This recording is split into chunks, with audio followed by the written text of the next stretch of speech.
Hello, আসসালামু আলাইকুম। শুনতে পাচ্ছেন আপনি? শুনেন, আপনি হচ্ছে ওই ইজারা তুলবেন বাজার থেকে, বাজারের বাইরে চাঁদা তুলতে আসবেন না কালকে থেকে, বুঝছেন? বাজারের বাইরে কোনো চাঁদা তুলতে আসবেন না, কোনো চাঁদাবাজি চলবে না দেবিদ্দার। আপনি শুধুমাত্র বাজারের ইজারা নিচ্ছেন, বাজারটা হচ্ছে শুধুমাত্র কাঁচা বাজার।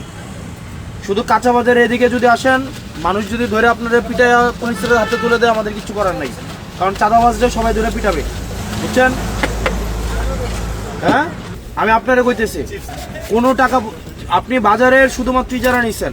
আপনি ফুটপাত, আপনি কারে কারে কইতো বাজারের লোককে আপনি চাঁদা তুলতে আসেন প্রত্যেকদিন, আবার বাজারের লোককে বলবো কেন? চাঁদা তো আপনি উঠান,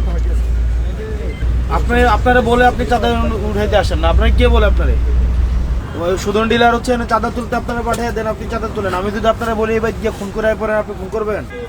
আপনারা যদি বলি যে কালকে গিয়ে খুন করে আসেন এক বাড়ির থেকে, আপনি গিয়ে খুন করবেন? তাহলে সুদন ডিলার যদি আপনারা চাঁদা তুলতে পাঠায়, আপনি কি চাঁদা তুলবেন? তাহলে আপনি চাঁদা তুলতে পাঠালে আসবেন কেন? আপনি কালকে থেকে যেন না দেখি। আর এখানে দোকানদার আপনারা যারা আছেন, কালকে যদি চাঁদার জন্য আসে বাইন্দা রাখবেন একদম। যে চাঁদা তুলতে আসবে বাইন্দা, এই জসিম নিয়ে নাম ওনারা বাইন্দা রাখবেন, বাইন্দা পুলিশ খবর দেবেন। কোন চাঁদার জন্য যে আসবে, আপনার এরিয়া হচ্ছে বাজার, বাজারের বাইরে যদি আপনি আসেন, আপনারা ধরে বাইন্দা পুলিশে দিয়ে দেবেন। এর কোনো কথা নেই, বাইন্দা পুলিশে দিবেন।